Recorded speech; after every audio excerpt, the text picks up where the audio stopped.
Hey everybody, it's Eric from epautos.com, your Libertarian car guy. And I'm going to do a quick walk around here of the 2017 Jeep Compass, which you've probably noticed looks a lot like the Cherokee.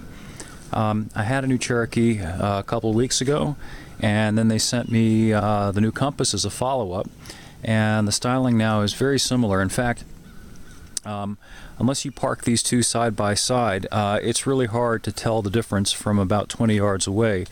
The Compass is still smaller. It's about 10 inches shorter overall versus the Cherokee. But in terms of interior space, it's very close in both the front and the back. And that's one of the cool things about the Compass.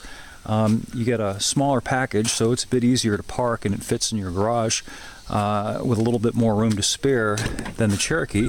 But you've got a nice serviceable back seat here with decent legroom, even for somebody who's a tall geek like me.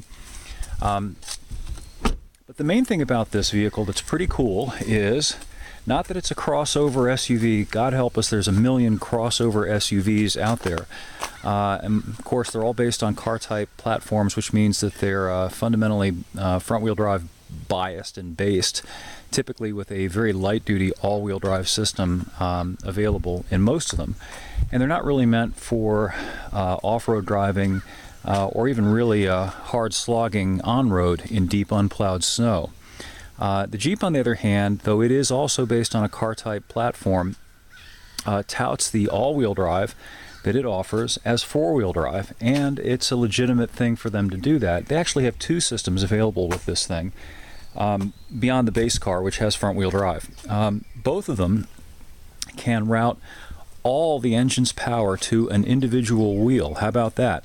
So instead of a front to rear split, it can actually put most or even all of the engine's power to one wheel if all are slipping. The second system has a gear reduction ratio feature that works through the transmission. That it's a crawl ratio. Excuse me. Forgive my babbling. I've been doing my audio book, and my voice isn't 100% today. But they use the transmission to give you a 20-to-1 crawl ratio, which isn't quite the same thing as having a two-speed transfer case and four-wheel drive low-range gearing, but very close to that.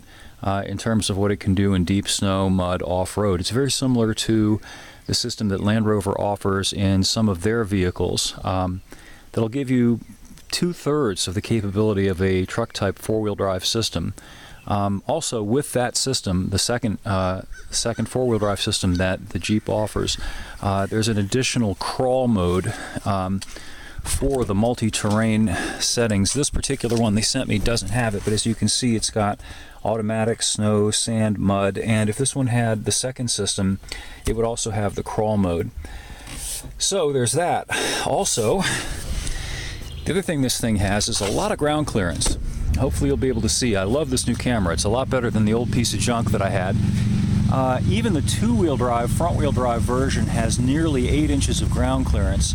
And if you move up the food chain, you get up into the Trailhawk version, and you've got about 8.5, I think it's 8.4 inches of ground clearance. And so that matters a lot too in the snow. So this is a pretty capable little vehicle. The other thing about it that's new for 2017, beyond the bodywork and the new interior, they got rid of the old 2-liter engine that was the standard engine last year. And they made the 2.4-liter engine, which was optional last year, the standard engine in the vehicle. But there's no upgrade engine. In the Cherokee, you can move up to a V6, and that's probably a good thing because this is a fairly heavy vehicle once you get the four-wheel drive system and put some people inside of it. It's adequate, but it could definitely use an optional engine, in my opinion. The other thing they've done, they put a 9-speed transmission in this thing behind the 2.4-liter engine in the models that have the four-wheel drive. You can still get a manual transmission, a 6-speed manual, and you can get a 6-speed automatic, but not with the four-wheel drive versions of this vehicle. Anyway, I'll have more up at epautos.com, and now I'm going to go take a nap and try and let my voice recover and get back to doing that audiobook. And we thank you for viewing, and we will catch up with you again soon.